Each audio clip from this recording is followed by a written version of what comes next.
Hey, good evening, everybody. KB5MIQ, big boy. Thought we'd talk a little minute. I want to thank all my subscribers. I hit 261 subscribers today, and I'm really tickled with that. Like I said, DLX, W5DLX, WD5HKV, and myself do this to try this to promote the hobby, and I'm glad I got people like listening to me.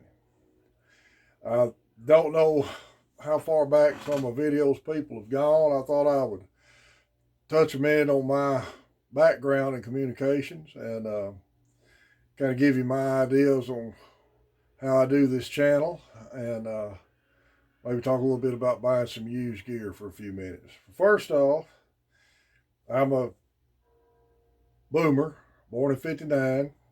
Spent I was a teenager in the '70s and the CB boom hit. Worked hay all one summer to buy my first CB radio. I guess the only CB radio I ever owned. An antenna, and I bought a Midland 23 channel. I can't remember the model number on it, but I'm sure if I describe it, it was a real thin radio. Had three knobs on the front, on off volume, channel selector, and squelch, and the channel readout and the RF needle are actually on top facing up. So when you mount it under the dash, you kind of look down on it. Straight 23 channel AM rig. Actually worked great. Had a set of twin rain gutter mount Hustler center loaded antennas on a 72L Camino, and I'd sit out there wrapped up in quilt night talking on that radio. Well, graduated high school, kind of wanted to go into something in electronics, and at the time in small town graduation, there wasn't any guidance counselors, and parents at that time thought you had to go to regular college. They didn't believe in any kind of a technical school. Of course, electronics was just beginning to take off in, and they weren't used to that. They didn't think it'd ever go anywhere, but look where we are now. So I joined the workforce. Although I did attempt to join the U.S. Navy to try to go into something in electronics in '77, but I am 6 feet 8 and almost a half inches tall, and the Navy wouldn't take me because I was too tall. So, 1980, a buddy of mine talked me into joining the reserve. I joined Texas National Guard into a 49th Armored Division Mechanized Infantry Unit, where I got my first taste of ground FM communications. Doing tactical communications, I was pretty decent at it. I could make the radios work. I understood the manuals pretty good, and I ended up in operations running radios in that unit. About the mid '80s, I became a volunteer fireman, and sometime in the late '80s, we finally got a radio repeater in our county, and did a lot of public service communications for them. Uh, Became first licensed ham in '91, got my tech ticket in '91 also, and did a lot of Skywarn for a few years. Ended up in our Air Force Reserve unit, and the unit I was in still had a HF radio mission. And when they found out I was a ham, I got involved with their HF radio communications and ended up running their communications until I retired in '03. Ham radio, previous video I explained I've got bad hearing, so that's why I tried to upgrade my code years ago, couldn't do it. Kids came along, got off radios for a while, kept my ticket current, never let my ticket lapse. And when the code got lifted, I upgraded my ticket and got back into the hobby. And I've been trying to stay in it more and more since I've retired. I also ended up in my 30s going to a electrician school, which I learned electrical principles and electrical theory, and worked as an electrician for several years part time, and also it was one of my jobs in the reserve along with communications was additional duty. And did some electrical work at Red River where I worked at when I was between being a machinist and working in electrical accessories. Mainly I did built instrument panels for Bradley fighting vehicles and MLRS multiple launch rocket system vehicles. Did a lot of instructing over the years, and this gets to the part where I kind of how I keep my channel going. Um, I realize my audio visual skills aren't that great. They are improving, but I'm still making these videos with my phone. I finally learned how to put a thumbnail on them and splice some videos together, so I am learning a little bit more about this as I go. But as far as I was talking about being an instructor. I did a lot of instruction in the military, and of course, I ended up teaching people at Red River. And there's two ways I try to teach people. One, if I'm teaching you to run a machine, say grind crankshafts, which is a very precision job, then you pretty well have to do everything a certain way. There's not much latitude for the new operator to change things up to suit him because you're dealing in tenths of thousandths of an inch. So you got to learn how to do that pretty well the way everybody does it. But if you're doing a job like just repairing parts or building something, when I would teach somebody, I was never the person that told them they had to do it exactly the way I did it.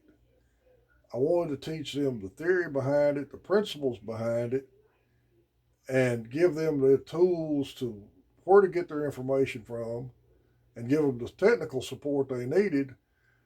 But I never was the type, because I've had these guys when I first went to work at the depot. They want to teach you a job. They get mad at you if you didn't lay your tools out on your bench the way they laid their tools out. I've never been that guy.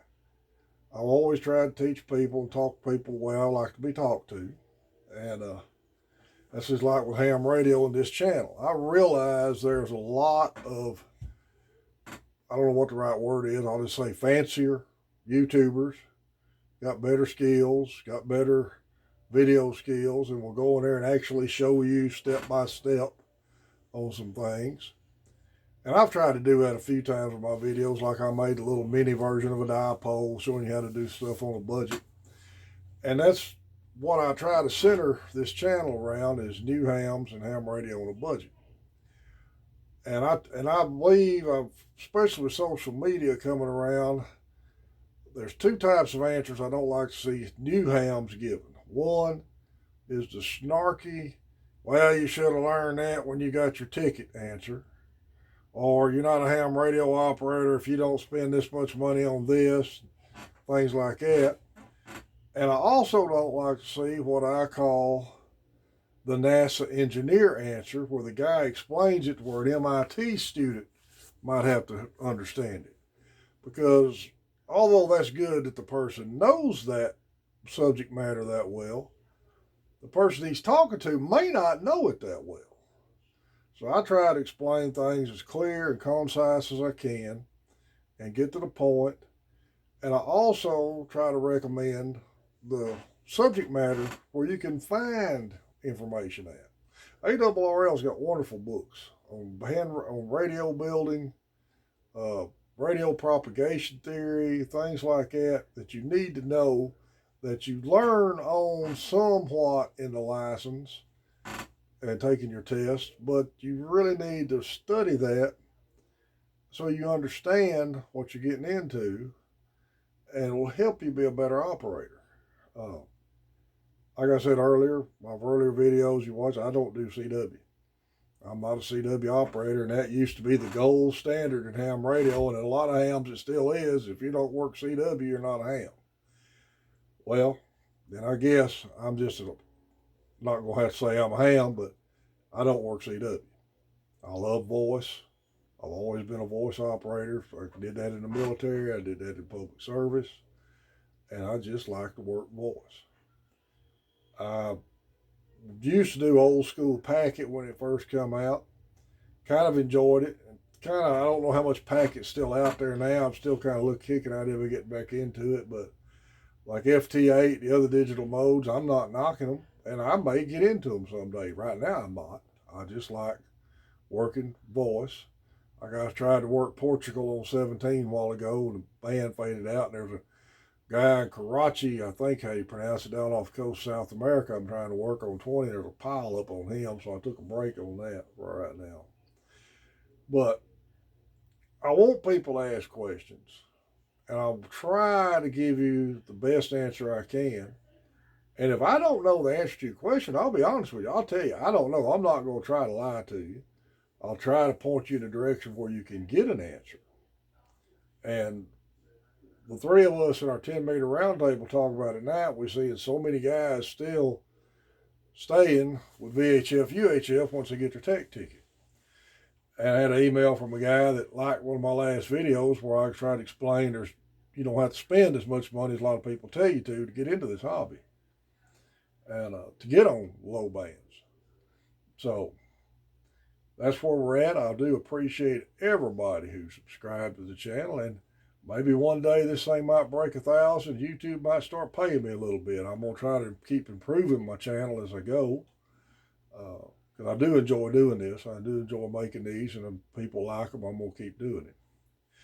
Now, touching on purchasing used gear. Now, I've been looking at usually every night when we're in here on our 10-meter roundtable, I'm looking at eBay, just pricing used gear and things like that. And I don't really know how to guide anybody offhand to really purchase used gear. I noticed a lot when I first got at eBay, when eBay come up years ago, there was a lot of ham stuff on there, but evidently a lot of these sellers are having trouble with people buying the radio, taking parts off of it or swapping parts and sending it back saying it don't work. Because I see a lot of the radios are now sold as is due to part swappers. My rule of thumb on eBay is look at the seller's ratings, email the seller, ask him pertinent questions about the radio, look at the pictures on it, and you're just going to have to be aware of what you're buying. And most of the time you get a feeling about how quick he answers the emails and how good he answers the questions. Now, going to sidewalk sales, ham comms, ham swap meets, stuff like that. Good way hands-on look at gear. This is my rule of thumb. If I go up to a guy's table and he's got his gear set there neatly, semi-professional looking, but not just gear stacked on top of gear. The gear's clean, and he's helpful talking, which I'm an old gun trader, so you can't always believe everything somebody tells you about how good something is. But like I said, if he's looked like he's handled his gear good, carefully, is sitting there neatly on his table, the table's clean, the gear's clean, it might be worth looking into. If you come up on one of these guys that's got just gear stacked on top of gear everywhere, and it looks a little dingy, you may be looking at one of these guys that's just going to buying everything he can anywhere he can get it, just running around trying to sell it. So you might just beware accordingly. My rule of thumb on buying anything used, and I learned this buying used cars, the first thing that sets my antenna off as a caution sign means I walk away from it. So, as far as pricing goes, I have no idea what to tell you what a good price is anymore. I'll give you, for instance, when I got into this hobby in '91 with my novice ticket, a friend of mine helped me buy a radio off of an estate in Dallas, off a guy who had Parkinson's, and his family had to shut his station down and sell his gear. I bought a ICOM 701 that he had purchased brand new in I bought it in '91. I'm gonna say, the radio come out in '78 or '79, so it was a minimum 10-year-old radio. I bought the radio, the matching power supply, the matching desk mic, the owner's manual in the original boxes for $300. Of course, in '91, $300 a lot of money. I actually sold a gun to finance my getting into ham radio. And I kept the radio till 2009, and something happened in the receive end of it. It wouldn't pick up anything anymore. It still transmitted, but it would not receive. Took it to a Hamcom in Dallas and sold it for $150.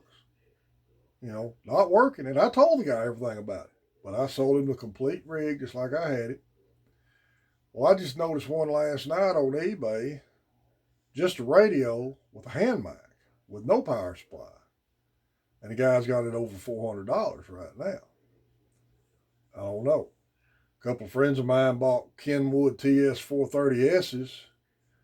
Oh, I hadn't talked to them in 6-8 months, but they bought them, and they were in the process. One of them has his ticket. One of them in the process of getting his ticket. And they seem to think they got a good deal. And from what prices they told me, I thought they did. Just, if you got an Elmer that can go with you to help you pick gear out, go for it. If you just want to get on 10 meters on single sideband and you're a technician, consider an MFJ radio. It's a single sideband voice radio, puts out 20 watts PEP, a little over $300 on MFJ's website. You'd be good to go. Put up a dipole, 10's coming up, wouldn't take a big battery or a big power supply to run it. If you go with the 10 meter mobile rigs, just be sure you look at one that's got upper and lower sideband on it, and got a VFO. A lot of those radios say they're 10 meter radios, and they must be European or something, because there's a channel selector and they only got AM and FM.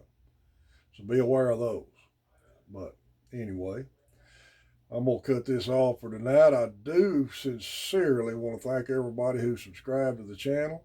I'm really proud to hit 261 subscribers. Mondays, Tuesdays, Thursdays, and Friday nights, we're still trying to, weather permitting. And baseball with grandkids and me with cattle problems, we're still planning to try to get on 10 at 7:30 Central Standard Time, somewhere around 450. And would love for anybody to check in with us. We do get some check-ins from time to time, and it really tickles us to death. May 8th, Main Trading and Company in Paris is hosting their third Saturday sidewalk sale from 7 to noon. I've been to both the previous two. They've had a pretty good turnout. Lots of gear up there. It's worth, if you can travel to the Paris, Texas area, especially with the COVID, it shut so much of that stuff down. Be a good time to go up there and see. Hey, Ham Radio Cat. Aaron, old buddy, see if you'll get up here where you can see. Come here, buddy. Get up here. My number one fan, old Ham Radio Cat, finally come in here. That's my W5DLX's son. He's a big fan of our radio and the Ham Radio channel. Social media pages, keep checking them all out. Ham Radio Flea Market Trading Post, Amateur Radio Elmer's, Texarkana, 4 States Amateur Radio Club, Dallas Amateur Radio Club, Cowtown Amateur Radio Club, Shreveport Amateur Radio Club. Got a good pages on there. Ham Radio International, Ham Radio for newbies. But whatever you do, especially you new techs, try to get on HF. If you got any questions that I can help you with, feel free to email me. My email's posted on my QRZ page. KB5MIQ is my call sign. The name of this channel is KB5MIQ Big Boy. Hope everybody has a great week. Thanks again for all who subscribe. This is KB5MIQ Big Boy 73.